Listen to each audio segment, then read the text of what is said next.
शहादा येथे श्री जगन्नाथ रथयात्रेचा उत्साह। शहादा नगरी आज भगवान श्री जगन्नाथांच्या भक्तिरसात न्हाऊन निघाली।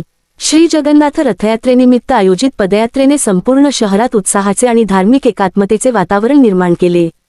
सप्तशृंगी मंदिरापासून सुरू झालेली ही पदयात्रा दादावाडीपर्यंत मोठ्या भक्तिभावाने पार पडली। या पदयात्रेत महिला आणि पुरुषांनी मोठ्या संख्येने सहभाग घेतला होता। महिला पारंपरिक वेशभूषेत डोक्यावर पवित्र कलश घेऊन भक्तिमय वातावरणात सहभागी झाल्या होत्या, ज्यामुळे यात्रेला एक वेगळीच शोभा आली होती। संपूर्ण मार्गावर जय जगन्नाथ चा जयघोष, भजन, कीर्तन आणि ढोल ताशांचा गजर सुरू होता।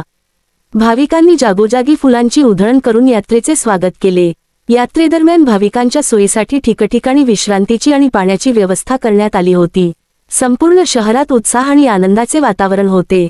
या यात्रेच्या यशस्वी आयोजनासाठी स्थानिक समिती, मंदिर ट्रस्ट आणि अनेक स्वयंसेवकांनी अथक परिश्रम घेतले।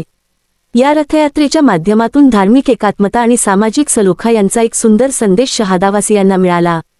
मराठी न्यूज, मयूर पाटील, शहादा।